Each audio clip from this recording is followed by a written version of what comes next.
Before I get into this video, I want to ask you to please subscribe. It's the button right down there. I'm hoping to build this channel and get a publisher interested in my book. And if you like what you hear, please like this video and share it with friends. Now, on to the good stuff. I'll never forget the first time I told my son that I'm a terrible example of what to do in a particular situation. I don't remember exactly which situation that was or how badly I had screwed up, but I do remember his face when I said it to him. It was that classic confused look that said, what did you just say? So I repeated myself. Dad's a bozo sometimes, aren't we all? Son, don't be like me. If you want to earn your child's respect, you need to be honest with them. You need to set a good example, and you need to not be a hypocrite.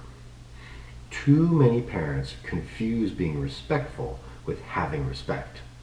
As a parent, you may demand that your child be respectful to you as well as respectful to other adults, but that does not mean your child have any real respect for you or the others. Being respectful is about being courteous and polite. It's about being appreciative, gracious, humble. Anyone can behave in a respectful manner and yet have zero respect for the person we're trying to be respectful to. So many parents demand their children respect them, but that's not the way it works. Your son or daughter may ultimately be respectful to you, but they may have no respect for you. As the parent, you need to earn the respect of your child. If you want them to listen to you, to consider your advice, and trust you that you have their best interest in mind, that is actual respect for you rather than just being respectful to you. If you want to raise an independent, confident, good decision maker, you need to lead by example. You need to be honest with your kids and make every effort to avoid being a hypocrite. Now, back to me being a bozo. Sure, there are many situations that my son would find himself in where I would hope he'd handle it as I would. But there are also many more situations where he could learn what not to do from paying attention to my personal failures. Parents aren't perfect. That's a great opportunity to teach them through example, both good and bad. Lead by example or explain to them why you are not a good example. That's being respectful to your child. That's what it takes to earn your child's respect. That's ICT parenting. As I mentioned in previous videos, this doesn't start when your child is in high school or even middle school. This starts as early as possible in your child's life. There's a country song by Rodney Atkins called Watching You. Try and find a few minutes to Google the video, or more importantly, Google the lyrics. It goes, "I've been watching you, Dad, ain't that cool? I'm your buckaroo, I want to be like you. I want to do everything you do, so I've been watching you." Your young child is watching you.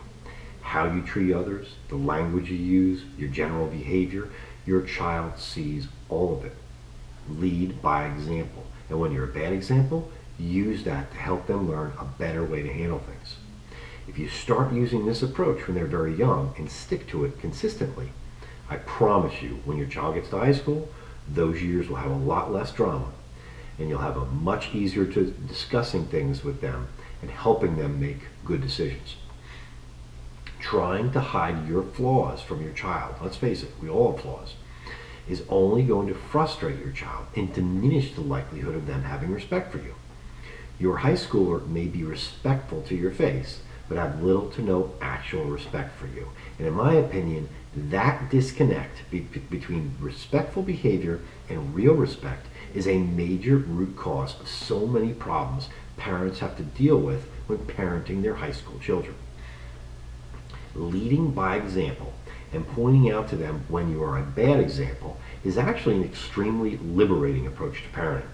Human beings are inherently flawed. We make mistakes all the time. Why would you attempt to hide that kind of behavior from your young child when that is the reality of life? When your children are 4, 6, 8 years old, lay down the foundation of leading by example, both good and bad. That foundation will pay off big time when your child gets to middle school and especially high school. Admitting to the mistakes you make as a parent is a fantastic opportunity to build a mature and honest relationship with your son or daughter. Put yourself in their shoes for the following two examples. Let's say mom is an aggressive driver who occasionally curses and flips off other drivers, but is constantly telling her son, who has his driver's license, not to tailgate and obey the speed limit. Dad seems to always have a negative thing to say about people behind their back, but has the nerve to tell his daughter not to badmouth others. That's the hypocrisy that burns relationships, not one that builds healthy relationships. This is your chance to be the mature adult. This is your opportunity to explain that you've fallen into bad habits. You know it's wrong, but you have a difficult time managing your own bad behavior. This is the type of honesty that strengthens the bond between parent and child. On several occasions, I've told my son stories about how my poor behavior cost me a promotion, a friend, irreparably damaged a relationship. When my son was a little older, it was very interesting when he opened up to me about some of the things he did not like about me. That was good stuff. Lead by example. Be the parent you wish you had had.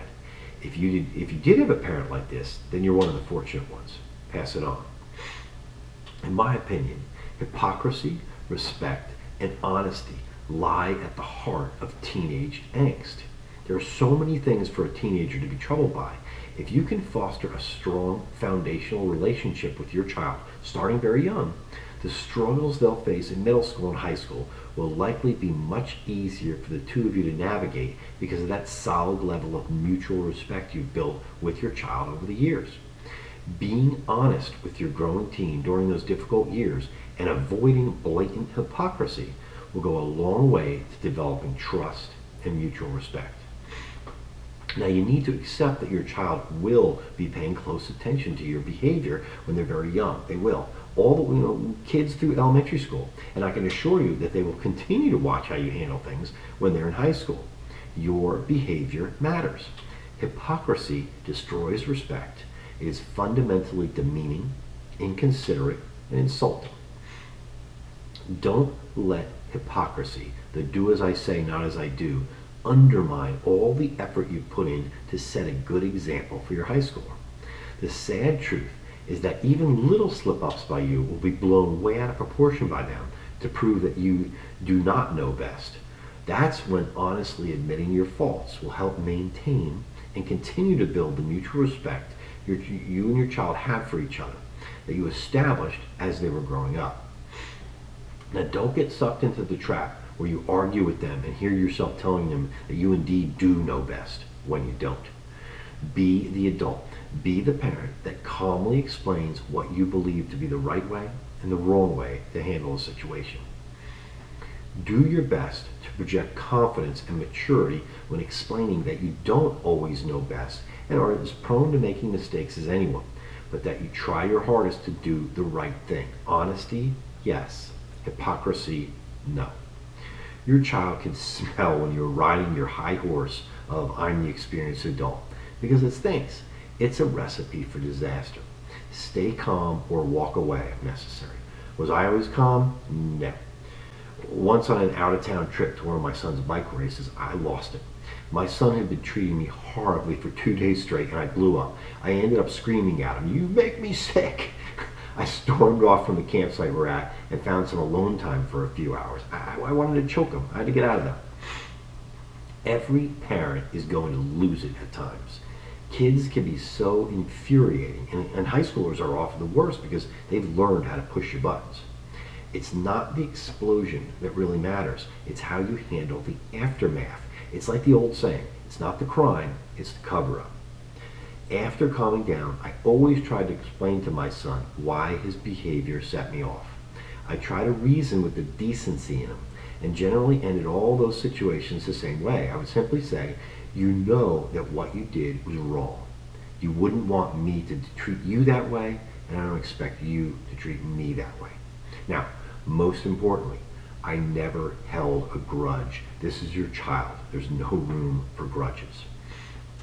When your child finally reaches high school, there's often a huge disconnect between their appearance, they may look like a mature young adult, and their behavior. Most people don't realize that the human brain isn't fully developed, fully matured, until the mid to late 20s. That's right, your 17 or 18-year-old may look like a young adult, but their brain is far from mature adulthood. Laying a foundation of mutual respect by leading by example and avoiding hypocrisy. If you've done those things well, it will make it much easier to help your child transition from child to actual adult. So many parents have a very difficult time dealing with their high schoolers' erratic and nonsensical behavior because the young adult they see physically is not mentally fully matured. And although it's difficult, you have to stop treating your growing high schooler like a child. But you have to recognize that in many ways they are still a child. They will absolutely act like a child at times, but you have to evolve the way in which you challenge their behavior and help them to learn to express themselves like the adult they're slowly becoming. I've said it before, and I'll say it again, your child is unique. Figure out a way to teach them the important aspects of living an ICD life. Figure out how to earn their respect, how to develop mutual respect with them, which will drastically increase your likelihood of having positive, healthy communications. I know what worked for my son, but there's no way of telling if the approaches I used would work for you and your child. You don't need some so-called parenting expert to tell you what to do. I believe the only true parenting experts are mom and dad. No one else will ever know your child better than you do. You are the parenting expert. Can other adults give you good advice or recommendations you should try? Yeah, of course. But you are the only parenting expert when it comes to your child, your unique child. Raising an independent, confident, good decision maker is very possible if you take the time from very early in your child's life to develop a strong, healthy relationship. A relationship based on you leading by example, accepting when you're a poor example, and honestly discussing that with them. Avoid the hypocrisy that far too many parents engage in without thought of the consequences. Every child can grow to live an ICD life. The ones that do are generally the result of the conscious and consistent efforts by their parents to make that happen. Thanks for listening.